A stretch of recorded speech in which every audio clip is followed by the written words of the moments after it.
أعوذ بالله من الشيطان الرجيم.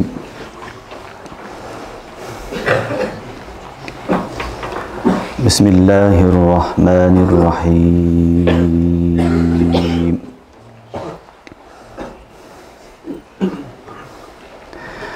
ألف لام ميم.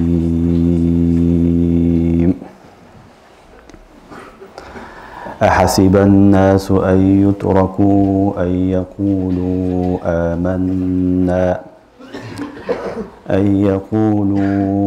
آمنا وهم لا يفتنون.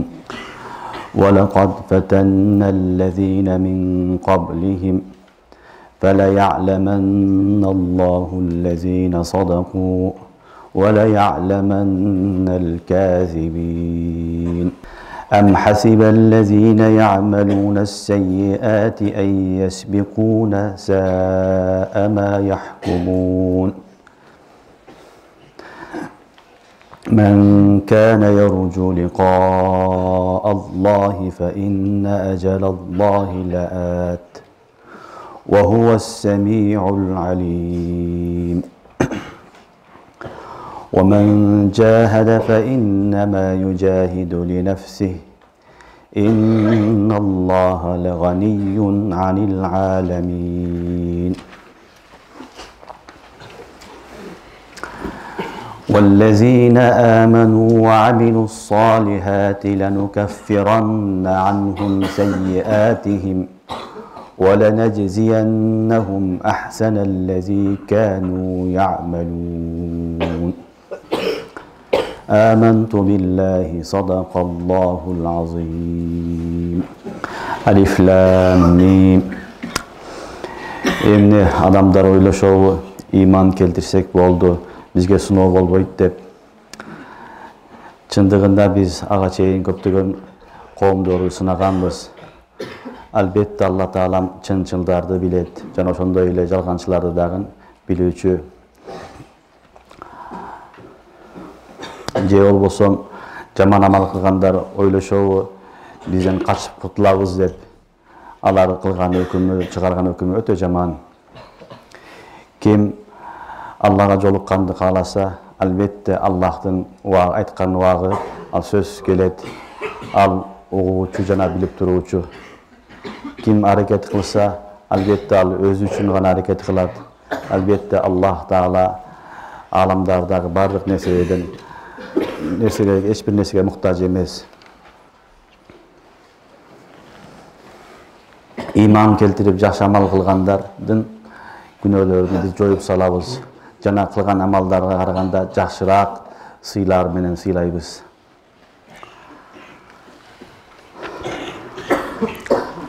Бұл Suratul Ankabut surasının başlangıç 7 ayeti. Ankabut surası buldağın Mekki ayet sürelere giret. Mekke'de nazil bolğan 69 ayetten turat. Mekke sürelerinin bardığının tertibi balдар negizinden 3 nesege basım жасайт.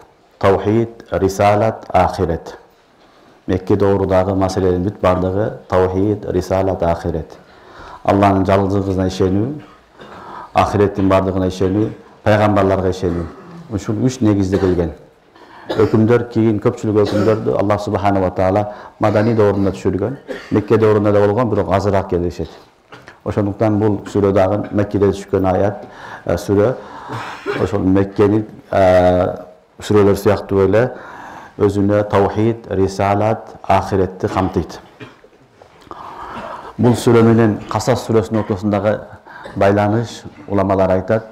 Касас сүресінде Аллах субханаху ва таала Бани Исраилди, Муса алейхиссаламдын коомуну Фираундун азабынан, Карунун азабынан куткарганды эстетет. Ошол аркылуу бул жерде мусулмандардын да эскерип берип атат. Себеби Мекке доорунда мусулмандарга өтө көп кыйынчылык болгон. İslam жаңы башталганда өтө көп кыйынчылык болгон, аларды көп кыйнашкан, урган, кууп чыккан, кыскасы азаптын түрү менен азапташкан. Мусулмандар аябай кыйналган учурлар болгон. Ошол учурда Аллах субханаху ва таала Касас сүрөсү аркылуу не кылып атат? мусулмандарга дагы таалим берип атат. Силерден алдыңкы дагы коомдорго ушундай болгон. Алар дагы эзилген, алар дагы зулум чеккен, кыйналган, бирок сабырдуулук менен акыры ийгиликке жетишкен. Аллах субханаху ва таала تلك الدار الآخرة نجعلها للذين لا يريدون علوا في الأرض ولا فسادا деген. Силер дагы азыр кыйналып атасыңар вактылуу, бирок иншалла ахирет силердики болот. Жеңиш силердики болот. Силерди кыйнаган, силерди коркуткандардын бардыгы ахыры кор болуп жок болот. Чыныгы жашоо, бейиш дагы силердики, дүйнөдөгү рахат дагы, иззат дагы силердики болот деп Аллах субханаху ва таала ушул сүрөдө эскертет. Себеби бул сүрөдө балдар көбүнчө имтихан айтылган. Имтихан деген сыноо. Мусулмандардын башына келген халат, авал, ошо сыноолордон кантип өтүш керек Аллах субханаху ва таала ушул аяттарда баяндайт. Андан сырткары Нух алейхиссаламдын, Ибрахим алейхиссаламдын, Лут алейхиссаламдын окуяларында айтат, кыска кылып. Алар дагы ушундай болгон деп. Демек, дүйнөнүн тартиби ушундай. Канча пайгамбар келген болсо, алардын бүт артынан келген коомуна сыноо келген. Бул сыноодон максат Аллах субханаху ва таала ким чынчыл, ким жалганчы, ким мунафык, ким мухлис, ошону ажыратуу үчүн ушундай сыноо берет. Ал сыноо болбосо адамды билиш кыйын. Адам имтихан учурунда сыналганда ким кандай деңгээлде экендиги билинет. Ошон үчүн Аллах субханаху ва таала сыноолорду көп берет. Анкабут деген сөз балдар бул сүрөнүн аталып калышлыгы ушул сүрөттө сүрөнүн аягында 41-ci аятында Аллах субханаху ва таала мындай деп айтат. Масалул лазина иттахазу мин дуниллахи аулия камасалил анкабут иттахазат байтан ва инна ауханал буют лабайтул анкабут. Ушул анкабут деген сөз келген себептүү Аллах субханаху ва таала сүрөнүн атын толугу менен Анкабут сүрөсү деп атап койгон. Анкабут деген жөргөлөмүш же жөргөмүш деп айтылат. Бул эң алсыз махлук болот. Аллах таала айтат: "Масалул лазина иттахазу мин дуниллахи аулия." Аллахны таштап башканы өздөрүгө кудай кылып алгандардын мисалы камасалил анкабут. Камасалил анкабут иттахазат байтан ва инна ауханал буют лабайтул анкабут. Кудайды таштап башкаларды өзүнө кудай кылып алгандардын мисалы не сыяктуу экен? Анкабут сыяктуу, жөргөлмүш сыяктуу. Алардын эң алсыз, эң кор үй эмненин үйү болот? Анкабуттун үйү болот дейт. Ошол анкабут деген сөз келгендиктен Аллах субханаху ва таала толук сүрөнү Суратул Анкабутта аталып калган. Анкабут балдар бул негизинен музаккар сыйга. Музаккар колдонот. Бирок Кур'ан-ы Керимде Аллах субханаху ва таала муаннас колдонгон. Карасаңар, масалул лазина иттахазу мин дуниллахи аулия камасалил анкабут иттахазат байтан. Муаннас колдонгон. Негизги бул сыйга өзү музаккар, муаннас колдонгон. Ошон үчүн кээ бир адамдар Куранга этираз кылгандар болгон, ушулар этираз кылышкан. Кур'ан-ы Керимде анкабутту муаннас эмес, муаннас колдонгон. Бул өзү негизи араб тилинде музаккар колдонуш керек деген сөздөр айткан. Бирок Аллах субханаху ва таала эмне үчүн муаннас колдонгон, музаккар колдонгон, барында хикмат бар балдар. Уламалар айтат, анын хикматы бүгүнкү күндө изилдеп чыкты. Баягы анкабуттун, жөргөлөмүштүн балдар эркеги үй салбайт экен. Үйдү курган ыргачысы болот экен. Азыркы доордо не кылды, изилдеп чыгышкан. Эркеги болгону баягы оозунан жип чыгарат экен. Билесиңерби? Жипти чыгара берет, болгон иши ошол экен. Калган ошол жипти бардыгын токуган, үй кылган, ошонун аялы болот экен. Ошон үчүн Аллах субханаху ва таала иттахазат байтан ва инна ауханал буют лабайтул анкабут деген. Аллах тааланын ар бир сөзүндө, ар бир тамгасында сөзсүз не бар? Алланын хикматы бар, биз билбеген илимдер бар. Демек, анын эркеги болгону жүрөт экен, эркек солой болуп, үйдү курган бечара аялы экен. Ошол мастураты, билесиңер, ыргачысы. Ошол ыргачысы үй курат экен, биринчиси. Экинчиси бул ушундай бир махлук экөөгө бирге үй курат. Үй кургандан кийин балалуу болушат. Балалуу болгондон кийин аялы эркегин жеп салат экен. Жеп салат же кууп жиберет. Жеп салат же болсо кууп жиберет экен, кетип калат. Андан кийин балдары чоңойгондон кийин ошол жерде балдары басып калат дагы, апасын да кууп чыгат экен. Апасын да кууп чыгат, бечара не болду, үйдү куруп кете берет. Аллах субханаху ва таала кафирларга айтып атат: "Бул дүйнө жашооңор ушул анкабуттун үйү сыяктуу эле.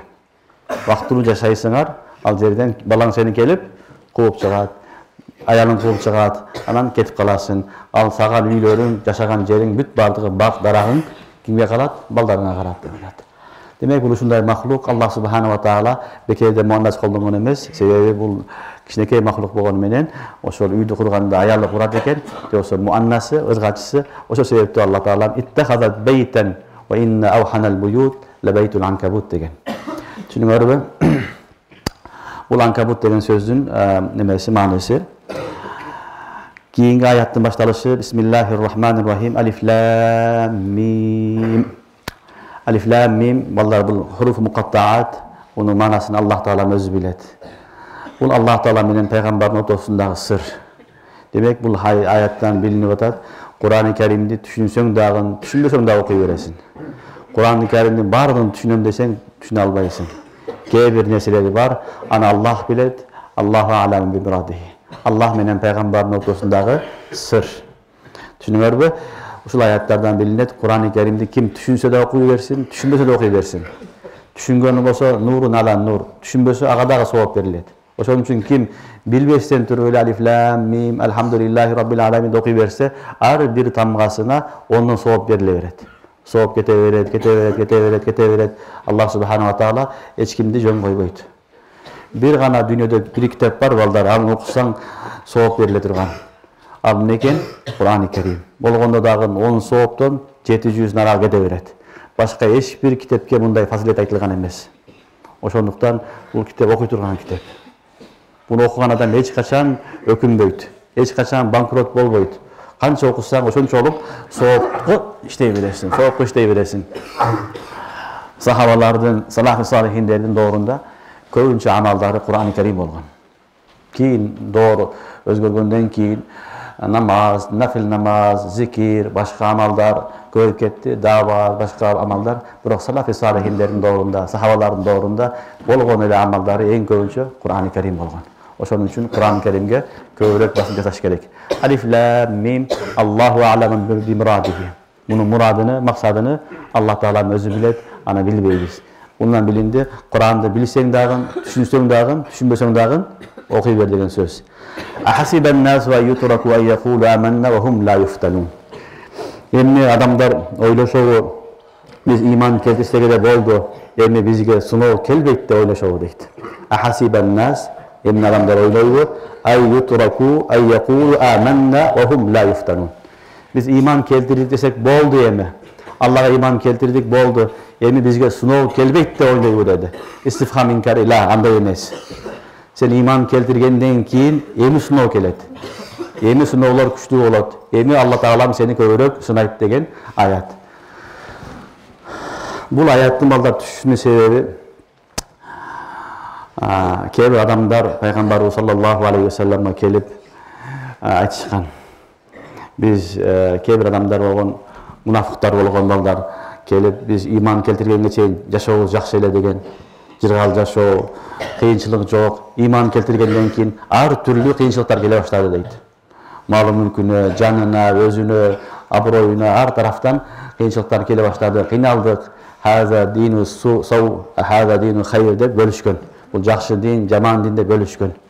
Ошолордун таасиринен кээ бир мусулмандар да таасирленген. Кээ бир мусулмандарга дагы ушундай ойлор, фикирлер келе баштаган. Эми иман келтиргенден кийин болду, эми бизге сыноо келбеш керек эле. Биз Кудайдын карамагына кирдик. Бизге азап келбеш керек деген түшүнүктө окуган адамдар болгон. Ошол учурларда Аллах субханаху ва таала ушул аят түшүргөн. Хасибан насу аютраку ан якулу аманна ва хум ла юфтанун деген аят түшкөн. Ислам деген нерсе иман. Бир гана калима келтирип койсоң кутулуп калбайсың. Калиманы айтып эле коюп эле мусулман болуп калбайбыз. Калиманы айткандан кийин эми амал кылганга мукаллафбыз. Амалдарды аткарабыз. Намаз окуйсуң, орозо кармайсың, зекет бересиң, хажга барасың, даватка чыгасың, башка иштерди кыласың. Бүт иштерди аткарганга биз милдеттүүбүз. Жана Аллах таалам тыйган нерселерден өзүбүздү тыйганга да милдеттүүбүз. Иман келтирип эле коюп биз кутулуп калбайбыз. Түшүнүңөрбү? Иман келтиргенден кийин эми Аллах субханаху ва таала ар түрлүү сыноолорду эми берет. Себеби ким канчалык бийик даражага жеткиси келсе, Анын жолу балдар сыноолордон өтүш керек. Сыноолордон өтүш керек. Сыноодон өтпөстөн туруп чоң даражага жете албайбыз. Пайгамбарыбыз саллаллаху алейхи ва саллям хадисте айтат: "Ашаддун наси балаан ал-анбия, сумма ас-салихун, сумма ал-амсал фал-амсал", ау кама кала алейхи салату вассалам. Эң каттуу сыноо пайгамбарларга келет. Андан кийин пайгамбарга жакын салих инсандарга келет. Кийин сумма ал-амсал фал-амсал. Кийин аларга жакын инсандарга келе берет деди. Исламда иманын канча күчтүү болсо, иманына жараша сыноо келет. Иманга жараша сыноо келиш бул хак. Ким көтөрө алса, ошого иманына жараша, якинина жараша Аллах субхану ва таала сыноолор берип турат. Эми ушул жерде балдар кимдин чынчыл мусулман экендиги, ким мунафик экендиги ушул жерде билинет. Чынчыл мусулман болсо, сынооду басып өтүп, дагы экинчи сынооду басып өтүп, Аллахтын астыга, Аллахтын мукарраб бендеси болгонго аракет кылат, жасай берет. Ал сыноо келсе, сыноодон таасирленбейт. Сыноолор кетет, ал иманы менен, амалы менен күрөшүп жашай берет. Эгер мунафик адам болсо, Алла сактасын, ал эмне кылат? Ал сыноо келсе, Кудайдан кача баштайт, динден алыстай баштайт. Сыноо келсе, сүйүнөт. Бул мунафиктардын сыпаты. Аллах субхану ва таала Кур'ан-ы Керимде башка жерде айтат: "Ва минан наси ман я'будуллах ала харфин, fa in asabahu khayrun itma'anna bih, wa in asabathu fitna inqalaba ala wajhihi, khasira ad-dunya wal akhirah, zalika huwa al-khusranul mubin." Wa minan nas man ya'budullah ala harf. Keyber adamlar var deyt, bir tarafta turup ibadat kılat. Fa in asabahu khayrun itma'anna bih. Ага bir жакшылык келсе сүйүнөт. О, мен төрөлө кылып иман келтирип жакшы болуптур. Курсагым тоюп атат, үй бүлөм жакшы, дин жакшы экен деп сүйүнөт. Wa in asabathu fitna inqalaba ala wajhihi. Бирок кыйынчылык келсе, аркасында кайтып кетет дейт. Артына кайтып кетет. Khasira ad-dunya wal akhirah. Андай адамдар бул дүйнөдө, ахиретте кор болот. Залика хуwal khusranul mubin. Мына ушул чыныгы хусран, өкүнүч, зыян ушул дейт Аллах Таала. Кур'ан-ы Керимде айтылат.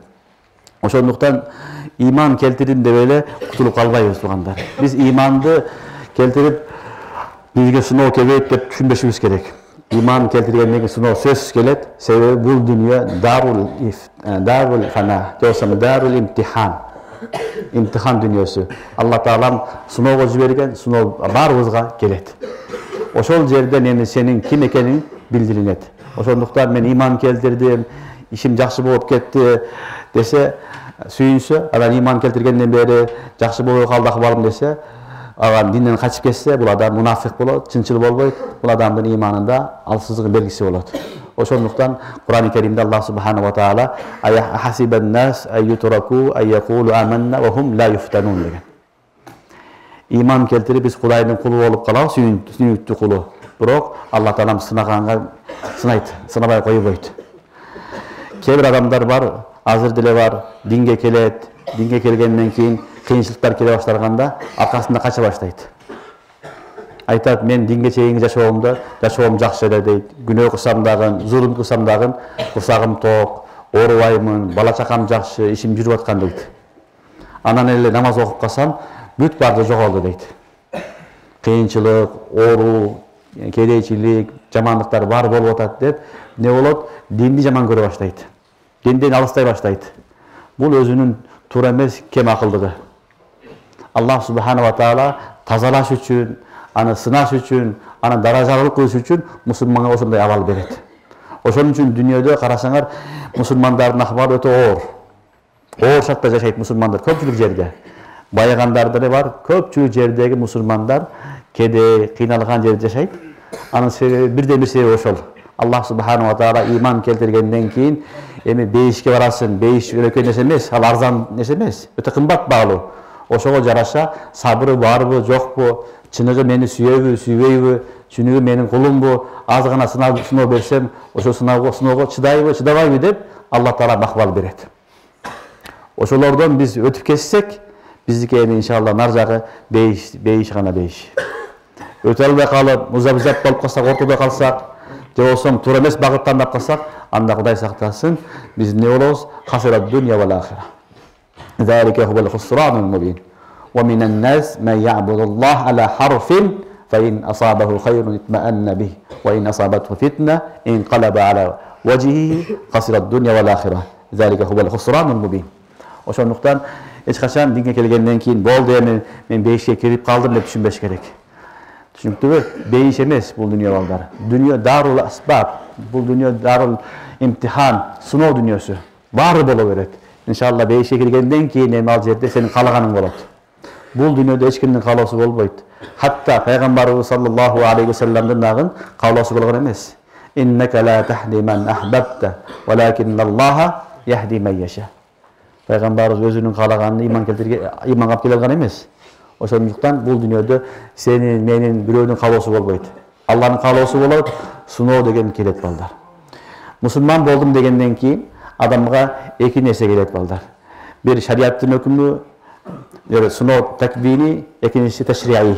Таквини сыноо деген эмне дегени? Таквини сыноо дегени сага ошол жашооңдо сыноо келет. Мисалы, кээде кыш болот, кээде жай болот, катуу суу кетет, катуу ысып кетет, ооруп каласың, ачка каласың, бирөөдү жоготосуң, жумушуңдан ажырап каласың, үй бүлөңдөн ажырайсың, атаңдан ажырайсың, бүт бардыгы болот. Бул мусулман болсоң дагы, мусулман болсоң да бүт баарына келе турган акыбал. Мундан эч ким качып кутула албайт. Бул таквини имтихан. Таквини имтихан деген ушул ар бир адамдын башында бар нерсе бул. Экинчиси ташриий имтихан болот. Ташриий имтихан дегени ошол Аллахтын тараптан келген нерсе. 5 вакыт намаз окуу, орозо карма, закатыңды бер, туура жүр, адилеттүү бол, алдаба, урдаба, гыйбат кылба, чакымчылык кылба, урурлук кылба, сойкулук кылба, арак ичпе, түз жүр деген бүт бардыгы ташрий ахкамдар. Буларда дагы сыноо болот. Демек сен иман келтирбей калып, кутулбайсың, сага ташрий дагы жооп болот, сыноо болот. Ошондой эле таквини дагы Аллахтын тараптан сыноо болот. Алардын жеңишинин бир эле жолу сабыр менен, шүгүр менен гана жетебиз. Пайгамбарыбыз саллаллаху алейхи ва саллам хадисте айтат: "Ал-иману нисфан, нисфун сабр ва нисфун шүкүр." Иман экөө дейт. Же болсо имандын эки түрү бар дейт. Эки бөлүгү бар дейт. Биринчиси сабыр, экинчи жарымы эмне экен? Шүкүр. Эгер ошондой акыбал келе турган болсо, мусулман анда сабырдуулук менен жеңебиз биз. Башыбызга акыбал келет, ар түрлүү акыбал болушу мүмкүн. Анын жеңиштин жолу бир гана сабырдуулук менен. Иннама юваффас-сабируна ажрахум бигайри хисаб. Экинчиси шүкүр. Эгер иштериң баары жакшы болуп, сен ойлогондой болуп кетип атса, ага эмне кылабыз? Шүкүр кылабыз. Аллага шүкүр дейбиз. Ошон үчүн ал-иман нисфан, нисфун сабр ва нисфун шүкүр. Имандын эки бөлүгү бар, жарымы сабыр, жарымы шүкүр. Демек биз мусулман болдум деп эле кутулуп калбайбыз балдар. Көбүнчө биздикилер азыр деле ушундай адамдар бар. Ла илаха иллаллах деп коет, болду, намаз окубайт. Орозо кармабайт, закет бербейт, хажга барбайт. Алла малик дейт, Алла халик дейт. Болду, иман келтирсең болду, ушу менен бейишке кирген, андай эмес. Сага ар түрлүү сыноо болот. Ошол намаз окууда сыноо балдар. Сууктун күнүндө эрте менен туруп, муздак сууга тарата алыш бул өзү имтихан. Ошол аракетти кылып тарата алсаң, Аллах субханаху ва таала менин бендем мени жакшы көрөт экен, менин өкүмдү аткарып атат деп Алла таала соону берет. Ошондуктан балдар иман келтирип эле биз болду, бейишке кирип калабыз деген түшүнүк болбош керек. Ошол Меккеде орудагы адамдарга Алла таала түшүрүп аятты, бизге да айтты, ошону угузуп атат. Демек аларга да айтты: "Силер иман келтирдиңер Мухаммад саллаллаху алейхи ва салламга. Курайш, эми Курайштен келген сыноолордун баары келет. Баары болот. Ачка каласың, ооруйсуң, сени кууп чыгат, ватаныңдан башка болот. Бүт бардыга чыдагыла, себеби андан башка арга жок" деп Аллах субханаху ва таала ушул аят түшүргөн. Ахасибан насу аютраку ай якулу аманна ва хум ла юфтанун. Эмне адамдар ойлошобу, биз иман келтирсек эле болду, эми бизге имтихан, сыноо болбойт деп ойлошобу? Андай эмес. Жок, андай эмес. Силерге эми ар түрлүү имтихан болот. Азыр айтып өттүк, ким канчалык бийик даражага жеткен болсо, ошончолук имтихан каттуу болот, сыноо каттуу болот балдар. Мисалы дүйнөдө да ошондой. Дүйнөдө бир адам чоң бир мансапка бара турган болсо, ага келген сыноо каттуу болот. Ал көптөгөн сыноолорду басып өтөт дагы, экзамендерди берип, анан ошол даражага жетет. Себеби ал макам, улуу макам. Бейиш да кудду ошондой. бейиште дагы улуу макам Жаннатул Фирдаус пайгамбарыбыз менен чогуу болом десек, ошого жакын, ошого чейинки нелерден имтихандардан өтүшүңөр керек. Өтүшүбүз зарыл барыбыздын. Ошонун үчүн хадисте Расулуллах саллаллаху алейхи вассалам ашаддун насу балаан al-anbiya summa as-salihun summa al-amsal fal-amsal. Aw kama qala alayhi salatu wassalam. Эң каттуу сыноолор пайгамбарларга келген. Ошон үчүн алардын несі даражасы бийик.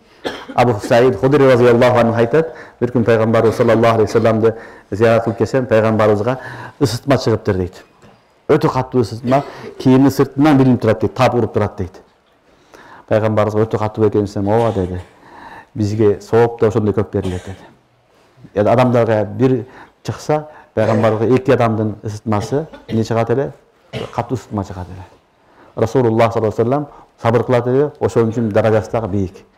Ошондуктан иман келтиргенден кийин мусулман болуп, жашоосу жакшы болуп, ар түрдүү имтихан боло берген инсан Аллахтын сүйүктүү бендеси болот. Эми бишара жашоосун оңдойн десе, биягы мындай болот, биягы бузулат, биягы оңдолот, бир дагы кырсык болот, бирдеке болот. Ушинтип жүрүп өтүп кетет бишара. Элдер муну бир дарвиш, деварында ойнойт. Бирок Аллахтын сүйгөн кулу болот ал. Ошентип жүрүп бичара ахиретке барганда, бейишке барганда элдер көрбөгөн, элдер билбеген даражага Алла таала жеткизип койгон болот. Ошондуктан иман келтиргенден кийин бекем туруп сыноолор келген болсо, ага сабырлык менен, шүгүр менен жеңген болсо, иншалла бул адам Аллахтын досу, жакшы инсан болот. Эгерде ошол жерде иман сатып берсе, бул тур эмес экен, мага жакпады, диниңер деп алиязу билlah кетип калса, анда мунафык болот, же болбосо динден чыгып кетет.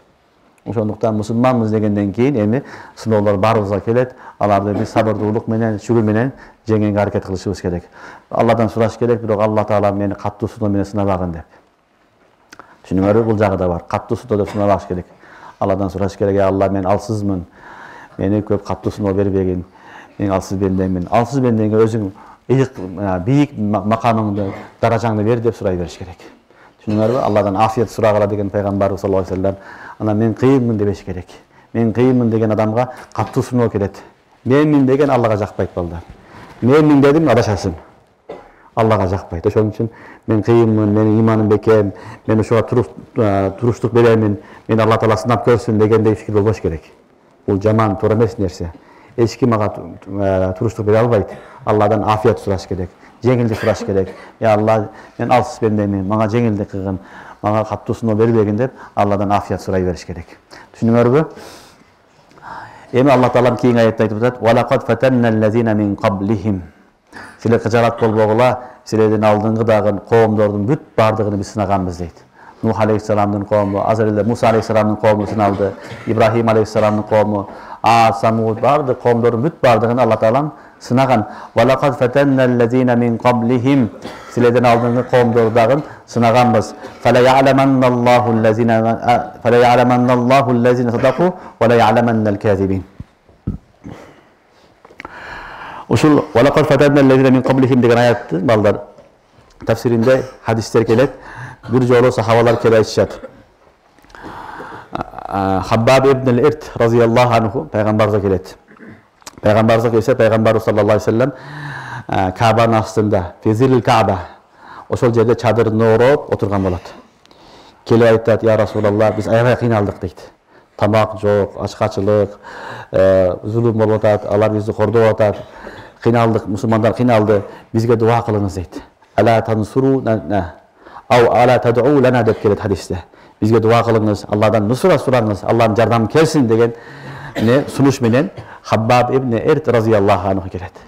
Келгенде пайгамбарыбыз саллаллаху алейхи вассалам айтат: "Силердин алдыңкы коомдорду иман келтиргенден кийин мусулман болгон үчүн алып келип, жерди казып, көмүп, башын чыгарып, ара менен аралаган" деген. Аралап тең жарымыдан бөлүп салат эле деген. Бирөөдү алып келип туруп, темирден болгон баягы тарак, ошо менен денелерине тарайт эле дейт. Сөөгүнү, этини кошуп, сыйрат эле дейт. Сайып алат эле дейт. Бирок ушул кылган иштерин бириси дагы аларды дининен кайтарган эмес дейт. Эми силерге анчалык азап болгон жок. Силердин алдыңкылар буга караганда күчтүүрөөк, каттуураак нелерден азаптар көрүшкөн деди. Андан кийин айтат пайгамбар: "Валлахи, Аллага касам, бир доор келет, бир күн келет. Силер Санаадан баштап Хадар Маутка чейин сафар кыласыңар, силер эч кимден коркпойсуңар. Алладан башка эч кимден коркпойсуңар, тынч аманлыкта ошол жерде Хазара Санаадан Хазара Мавтка чейин сафар кыласыңар деген. Эми бир доор келет, тынчтык болот, жерин бетте мусулмандар болот. Силерди эч ким не тийише албайт. Каалаган жагыңарга каалагандай сафар кыласыңар деген. Демек, не болду? Бизден алдыңкы коомдор, мусулмандардын бардыгына ушундай сыноолор келген. Ошону Алла Таала айтат: "Валакад фатанналлазина мин qablihim." Алардан алдыңкыдагы коомдорду дагы биз сынаганбыз. Аларга дагы ар түрлүү ахвалдар келген. Фала я'ламанналлаху аллазина садaqu ва ла я'ламаннал казибин. Алла Таала эмне үчүн сынайт? Себебин айтып атат. Алла Таала сөзсүз түрдө билет дейт.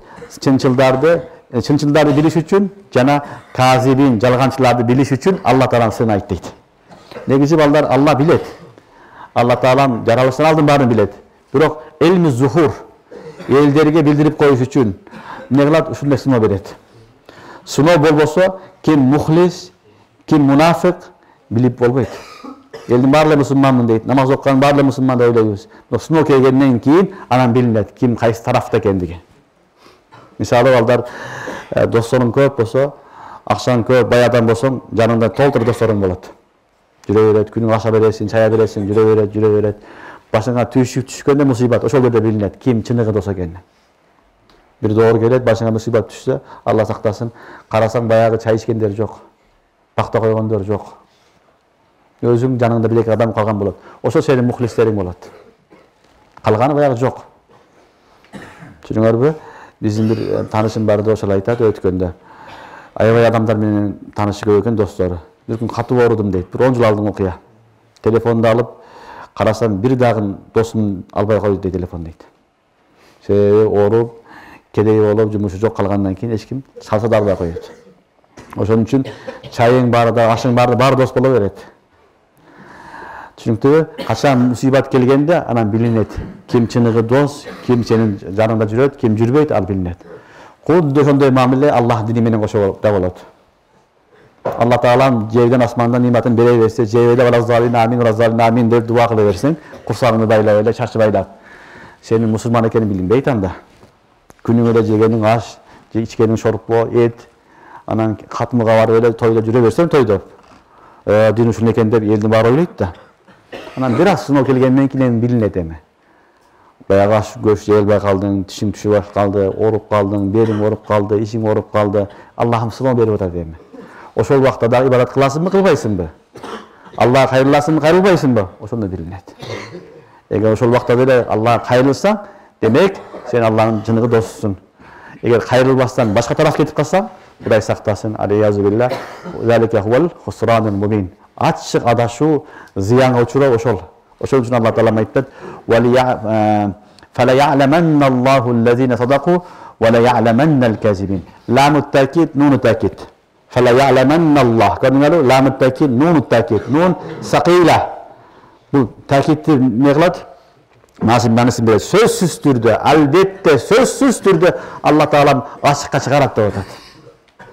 Алла Таалам албетте сөзсүз түрдө ким мухлис, ким мунафик, ким чынчыл, ким казиб, ошону чыгарат. Ошон үчүн Аллах субханаху ва таала имтихан кылат бул дүйнөдө дейт.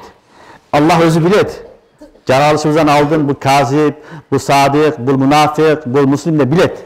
Бирок элдин арасында дагы өзүнүн билдирип коюш үчүн ким ак, ким караны Аллах субханаху ва таала эмне кылат? Имтихан берет. Ошол имтихан аркылуу кимдин ким экени билинет. Түшүнүңөрбү? Мына ошону Алла Таала айтат: "Фала я'ламанналлаху аллазина садaqu ва ла я'ламаннал казибин." Алла Таала ушул имтиханды эмне үчүн кылган экен? Чынчылдарды билиш үчүн жана жалганчыларды билиш үчүн, яни аларды билдириш үчүн, аларды захир кылыш үчүн Алла Таала сыноо берет дейт. Андан кийинки аятта: "Ам хасибаллазина я'малуна сайyi'at ayasbiquna sa'a ma yahkumun." Же жаман иш кылган адамдар ойлойбу, ayasbiquna бизден озуп кетебиз деп. Эми бизге азап болбойт, бизге эч ким тута албайт деп ойлойбу? Sa'a ma yahkumun. Алар өкүм кылган нерсе аябай жаман дейт. Алардын ойлогону аябай жаман дейт. Бул кафирларга түшкөн аят. Кафирлар көбүнчө ойлойт эле, бул дүйнөдө мусулмандарды кордоп, жыргап жашап, Кудайга колго түшпөйбүз. Кудай бар же жок дешет эле. Бизди эч ким карабайт, бизди эч ким эмне кылбайт, жазага тартпайт деп ойлошот эле. Allah subhanahu wa taala ошолордун oyunu айтып атат. Am hasibellezine ya'maluna sayyi'at. Жаманды кылгандар ойлошойбу айясбикуна. Сабак ясбику деген озуп кетүү деген сөз. Bunun kırgızça manası bize жетпей калат деген söz. Эми кууп жетпейт, биз аларга колго түшпөйбүз деген манасы. Биз алардын колуга түшпөйбүз деп, биздин астыбызга келбейбиз деп ойлойбу кафырлар. Саа ма яхкумун. Алардын өкүмдөрү, булардын ойлогон ою өтө жаман дейт. Yani бул дегени сөзсүз түрдө эртең биздин астыбызга келесиңер. Ошол кылган зулумуңарга, күфүрүңөргө, мусулмандарга кылган ишиңер үчүн силер жоопко тартыласыңар деген аят Алла Таала алып келип атат. Демек, кафырларды булар качып кетет, жоголуп кетет, өлүп жок болуп калат деп түшүнбөш керек. Ким мусулманга канчалык күнөө кылган болсо, зулум кылган болсо, өзү күнөө кылган болсо, бүт бардыгы жазылып атат, эртең Аллахтын астында жазасын тартат. Бирок балдар, бул дүйнө дарыл жаза эмес, түшүнүп алыш керек. Бул дүйнө дарыл имтихан. Жарыл жаза ахиретте болот. Ошон үчүн Алла Таала аларга мөөнөт бере берет. Мөөнөт бере берет, жыргай берет, зулумдун үстүгө зулум кыла берет, барып, ахыран жарылат. Анан Алла Таала аларды жок кылат. Ошон үчүн бул кафырларды жыргап жүрөт, буларды эч ким контроль кылган жок, булар ушинтип жашап өтүп кетет деп ойлобош керек. Саа ма яхкумун. Алардын кылган өкүмү өтө жаман, андай эмес. Алар бир күн Алланын астына келет, кылган ширки үчүн, кылган күнөөсү үчүн, мусулмандарга кылган жаман мамилеси үчүн бардыгы жообун берет. Алар жазасыны алат дейт Алла Таала. Am hasibellezine ya'maluna sayyi'at ay yasbiquna sa'a ma yahkumun. Andan keyin ayet men kana yarju liqa Allah fa inna ajalallahi la'at. Kim Allah Taalaga jolukkanды үмүт кылса, арзу кылса, fa inna ajalallahi la'at. Albatta Allah'ın ajalı, Allah'ın belirlеген vaqtısı kelet. Ve huves-semi'ul alim. Allah uğup durucu jana bilip durucu deydi. Men kana yarju liqa Allah. Ar bir musulman Allah'a jolukkanды kalайды. Allah'a jolugуш үчүн балдар, жолугуш үчүн бир гана тоскоолдук болгон нерсе маут, өлүм. Ошон үчүн мусулманга болгон өлүмдү пайгамбарыбыз тухфатул муъмин ал-маут деген. Мусулманга берилген өтө чоң белек бул маут деген. Адам эгерде чыныгы мусулман болуп жашаган болсо, маут, өлүм бунун үчүн рахат, чоң белек, чоң неамат. Себеби өлүм аркылуу биз ахиретке өтүп, барзакка өтүп, Аллахтын астына барабыз. Ölüm bolsa bara albayбыз. Ошон үчүн ölüm балдар бирөө үчүн азап болсо, бирөө үчүн неамат. Ким үчүн азап, ким үчүн неамат? Хадистерде айтат, ким Алланы разы кылып, дүйнөдө Кудайды разы кылып өткөн болсо, анын үчүн ölüm некен? Неамат. Разия марзия, радия марзия, удхули фи ибади ва дхули дженнати. Демек, ne olsa Allah'dan razı olup, Allah'dan da razı olgan bolsa, an adam üçün ölüm neken çoğ belek, öte çoğ sый. Sebebi yemeği al, ölbey turgan tübölük beyişke barat. Bu Allah'ın en çoğu nimetı. Allah saktasın, anın teskerisi olup, küfür, şirk, dünya menen yaşa ötközgen bolsa, ölüm en jaman korkmuştu nerse. Andan argı yaşa, andan da jaman. Allah saktasın. Oşun üçün hadis Kur'an'da Allah Teala ayttat, "Men kana yarju liqa Allah." Kim Allah'a jolukkandı, ümit kılsa, arzu kılsa ne bolot eken? Fa inna ajarallahi la'at. Albatta Allah'ın aytkan vaqı kelet deydi. Al vaqt al maut. Ölüm kelet, ölüm kelgenden keyin nar jagına inşallah Allah'ın nesini, didarını, Allah'ın bergen nematları көргөн vaqt kelet dedi. Oşon üçün bul beyişti Allah Taala musulmandarga jaratkan. Özünün didarını musulmandarga nasip kılgan. Ошон үчүн өлүмдөн коркуштун кереги жок, өлүмгө даярдык кылыш керек. Жана өлүмдөн кийинки жашооду арзу кылыш керек, үмүт кылыш керек. Карасаңар, "Мен кана яржу лиқа Аллах" дейт. Демек, ким ружу кылып Алладан сураса, Алла дагы аны көргүсү келет. Ким Алланы көргүсү келсе, Алланы да көргүсү келет. Ким Кудайдан коркуп көрө албайм десе, Алла Таала арада көрүнбөйт, ага азабы келет. Ошон үчүн мусулман даярдык кылыш керек, ахиретке даярдык кылып, Allah Taala'nı arzu kılıp, Allah'ın nimetleri üstünde olsa, al zat kanday eken dep, Allah'a olan muhabbatını, arzusunu izhar kılsa, Allah Taala dağın özünün muhabbatı nasip kılat. Jana aga jakşı ölüm beret. Jakşı ölüm natijasında Allah'ın razılığını tabat, jana Allah'ın astındağı beyiş, Allah'ın didarını barını göröt.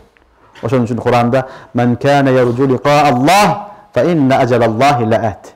Kim Allah'a jolukkanды ümit kılsa, elbette Allah'tan ümit, Allah Teala'nın aytkan vaxtı gelet. Ve huves-semi'ul alim. Al bарын uğup durat, bарын körüp durat. Sen kanday avaldasın, kantıp kıynaldın, kim seni urdu, kordodu, zulüm kıldı. Büt barını bilip uğup durucu zat. Oşoların barını bilip, görüp durup, oşoğa jaraşa faysala kılat Allah subhanahu wa ta'ala. Eç kim körübe kalışı mümkün, seni biri kordoğun bolsa, insan da bilbey kalışı mümkün. Biroq Allah Ta'alam андай emes. Allah'ın aslında bardık neyse kontrolüp durat, bardığı yazılıp durat, bardığını Allah bilip durat. Ve huves-semi'ul alim. Al uğuçu jana bilүүчү zat. Andan keyingi ayet. Ve men cahada fe innema yujahidu li nefsihi. Kim hareket kılsa, emgek kılsa, anın emgeginin neticesi özüge gana bolat. Anın hareketi özüne gana bolat. İnnallaha la ganiyyun anil alamin. Allah Teala bu dünyada hiç nesige muhtaç emes. Allah Teala la ganiyyun anil alamin. Al bay, al padişah, aga hiç neke gereki yok. Bu dağıvallar acayip ayet, acayip ayet. Ve men cahada fe innema yujahidu li nefsihi. Buna usul ayettan ulamalar aytat. Negizgi nerse bu hareket. Biz mükellef bolgan nerse hareket. Biz ibadatga mükellef bolgan emes biz. Biz hareketke mükellef bolganбыз. Allah'ın taraftan kelген nerse hareket. Oşol hareketke biz emgekке jaraşa sooп alabыз. Biz ibadatga mükellef emes, biz belki hareketke mükellefбыз. Ушуну жакшылап түшүнүп алгыла. Бул маселени түшүнсөңөр көптөгөн суроолор чечилет. Көптөгөн жашооңордо жеңилдик келет иншалла. Көпчүлүк адамдар кыйнала берет да. Иншалла азыр Аллах тавфик берсин, туура тафсирлегенге. Эгер ушуну түшүнсөңөр, жашооңордо анча жеңилдик келет иншалла. Биз аракет кылганга гана мукаллафбыз. Алла Таала кыл дегенди кылган аракет кыла беребиз. Намаз оку деди, намазга аракет кылабыз. Орозо кырма деди, орозого аракет кылабыз. Хаж деди, хажга, зекет деди, зекетке, дават деди, даватка, билим деди, билимге, не болсо ошого аракет кылабыз. Алла Таалам ушуга буйруган. Анан ошол аракеттин натыйжасы да өзүңө келет. Натыйжасы дагы сага берилет. Allah Teala alып, Allah'ın yazıbıyla daracası büyük öp ketpeydi андай olur. Daracası Allah Teala kanday olsa şunday. Anı bizim ibadetimiz jogorku berilbeydi. İbadet kılmaya koşsak Allah'ın daracası düşüp ketpeydi. Anday emes, yazıbillah. Allah Teala'nın özünün daracası kanday olsa şunday. Ve huve innallah la ganiyyun anil alamin. Allah insanga, cinge, feriştege, eştege muhtaç emes. Bu başka bir maksatla jaratkan. Oşun için aytdı. Ve men cahada fe innema yujahidu li nefsihi. Kim hareket kılsa, anın kıymıl hareketi, emgegi özü üçün gana deydi. Oşun için biz kıymıl hareketke gana soğun alabız. Misali balдар, bir adam tünü turup alıp 10 reket, 12 reket namaz okuydu. Tahajjud okuydu.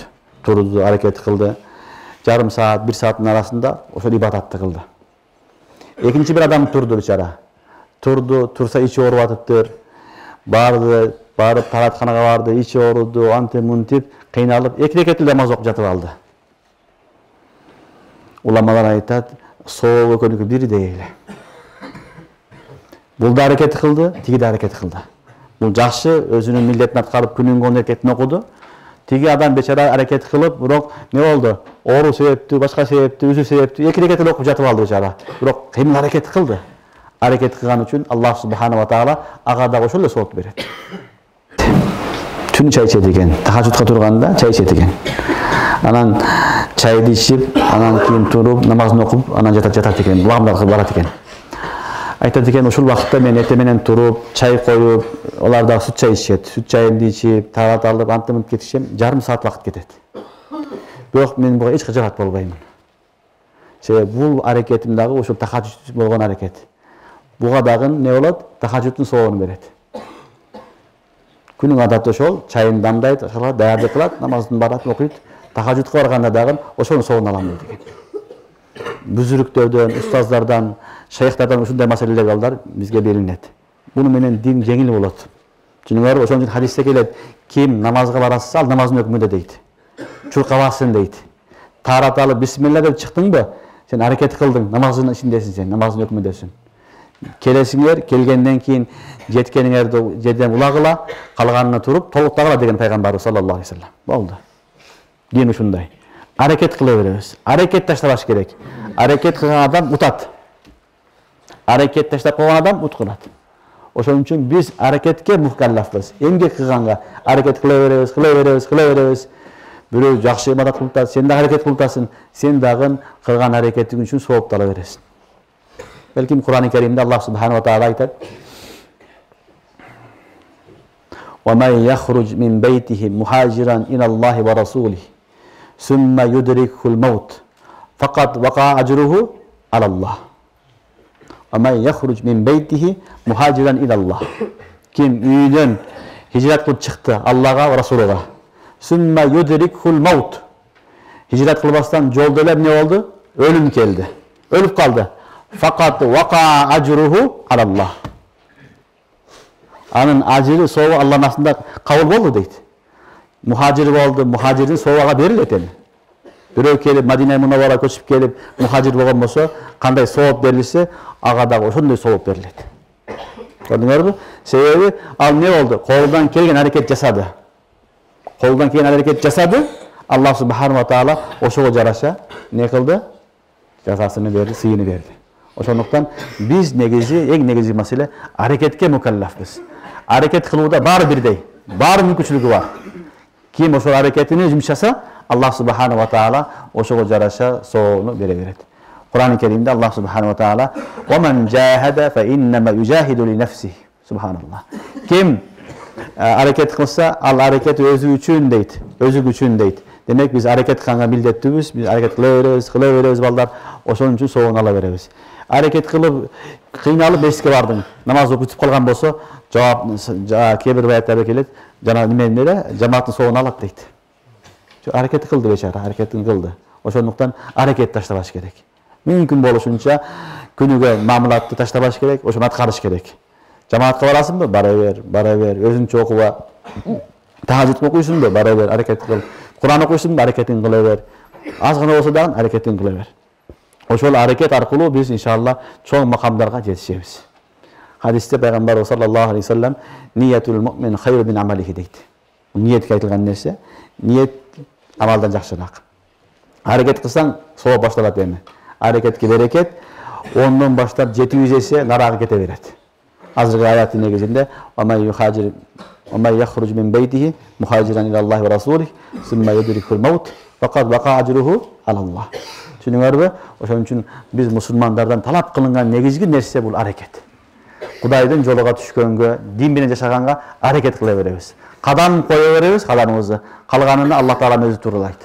Hadiste gelet ko Peygamber sallallahu aleyhi ve sellem aytat: kim Allah Teala'ga bir garış yakındasa, Allah Teala bir kulaç yakındaydı deydi. Kim bir kulaç yakındasa Allah Teala iki kulaç. Kim basıp gelse Allah Teala çurkap kelip kütüp alat deydi. Demek ne oldu? Biz hareket kılışımız gerek. Hareket toktошпошубуз керек. Hareket kılуу adamдын ыктыярындагы нерсе. Gayri ihtiyari nerselerге biz eçteke kılbay kıla alбайбыз балдар. Gayri ihtiyari nersеге azap жок. İhtiyarsız orup kaldın, işin orup kaldı, başka oldu. Atkarada kaldın. Aga biz mükellef emesbiz. Biz mükellef bolgon nerse hareketimiz oşoga jaraşa Allah Teala Subhanahu wa Ta'ala soğunu bere beret. وَمَنْ جَاهَدَ فَاِنَّمَا يُجَاهِدُ لِنَفْسِهِ Kim hareket kılsa, emgek kılsa, al emgektin natijası özü üçün bolot. Allah Teala'ga zalıçılığı çok. Ne üçün? اِنَّ اللّٰهَ لَغَنِيٌّ عَنِ الْعَالَمِينَ Allah Teala'nın jalpı dünyanın barıdan ne bay. Allah Teala'nın eştekege muhtaç emez. Periştege dağın, peygamberga dağın, insanga dağın, jinge dağın muhtaç emez. Allah'ın bardığını biz üçün jaratkan. Zat uşunday zat. Oşonduktan kim meynet kılsa, ne meynet kılsa anın jakşılığını özü göröt. Allah'ın aslında özürünü özü göröt. Andan keyingi ayet: وَالَّذ۪ينَ آمَنُوا وَعَمِلُوا الصَّالِحَاتِ لَنُكَفِّرَنَّ عَنْهُمْ سَيِّئَاتِهِمْ Jana iman keltirip jakşı amal kılgandardın kişine günölerini biz barını juup salabız je, joyup salabız. وَلَنَجْزِيَنَّهُمْ أَحْسَنَ الَّذ۪ي كَانُوا يَعْمَلُونَ Jana alar kılgan amallardan jakşıraak bereklerdi, sıylardı berебиz deydi. وَالَّذ۪ينَ آمَنُوا وَعَمِلُوا الصَّالِحَاتِ Aldığın ayette Allah Teala ne dediler? Hareket deydiler. Hareket kılıp, hareketin neticesinde ibadet kıla başladın emi. Hareket kıldın, o neticesinde ibadet kıla başladın, iman geldi, amel-i salihat. Allah ne kılatken? لَنُكَفِّرَنَّ عَنْهُمْ سَيِّئَاتِهِمْ Ne oldu?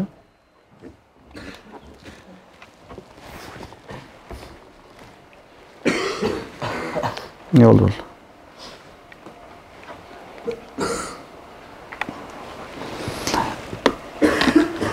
لَنُكَفِّرَنَّ عَنْهُمْ سَيِّئَاتِهِمْ. Alardan günahların barını joyup, kafarat kılıp, juvup tazalap turabız deydi. Allah subhanahu wa ta'ala şunday kılgan, her bir ibadet arkulu Allah ta'ala bizim günahlarımızı joyup tazalap turadi. Misalı hadiste gelet, sen tarat alganыңda, her bir azanı juvganыңda, oşol aza menen çoğu günahın ketedi. Kolun juvganda, kol menen kılgan günahın, betin juvgandары беттеги, көздөгү, кулактагы, мурундагы, буттагы кайсы азаны менен амал кылган болсоң, ошо таратылганда бүт баарын Алла Таала эмне кылат? Тазалап жууп коет. Кур'ан-ы Керимде Алла Таала айтат: "Ланукаффиранна анхум сайyiatihim."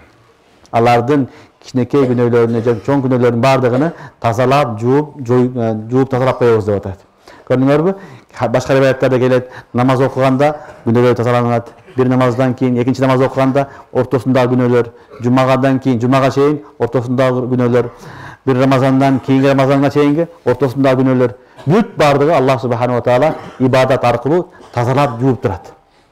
Andan başka çoğun günahlar bolgan bolsa, ana Allah Ta'ala tövbe menen dagın, istiğfar menen ne kılat? Keçirip turat. Oşun üçün Allah Ta'ala ayttat: "Vellezine amanu ve amilussalihat." İman keltirip jakşı amal kılganlarga لَنُكَفِّرَنَّ عَنْهُمْ سَيِّئَاتِهِمْ. Elbette, sözsüz alardın kılgan günahlarını jууp tazalap turabız. وَلَنَجْزِيَنَّهُمْ أَحْسَنَ الَّذ۪ي كَانُوا يَعْمَلُونَ. Cenab-ı Allah'ın sıyını bereriz. Allah'a bergen sıy أَحْسَنَ الَّذ۪ي كَانُوا يَعْمَلُونَ. Allah'ın kılgan amalga karaganda jakşıraak bolot deydi. Kılgan amalın tatıktуу emes, Allah Ta'ala karaganda jakşıraak neni tatıktуу sıydı beremin deydi. Negizgi bizin amal ballar eptemey, septemey amallar bolat. Allah Ta'ala oşondoy badala berse, anda eçteke jok, beyiş emes, beyiş jıttın dagın tatıktуу emes biz. Biroq Allah Ta'ala ne kılat? Uşul alsız bendem meni sүйüp atkardı dep, Allah subhanahu wa ta'ala kılgan amalımızlardan jakşıragını berет. Түшүнүңөрбү? Jakşıragını berебиz дейт. وَلَنَجْزِيَنَّهُمْ أَحْسَنَ الَّذ۪ي كَانُوا يَعْمَلُونَ. Алар kılgan amallardan jakşıragını berебиz дейт. Bir tafsiri uşul balдар. İkinci tafsiri ahsanellezî kânû ya'melûn.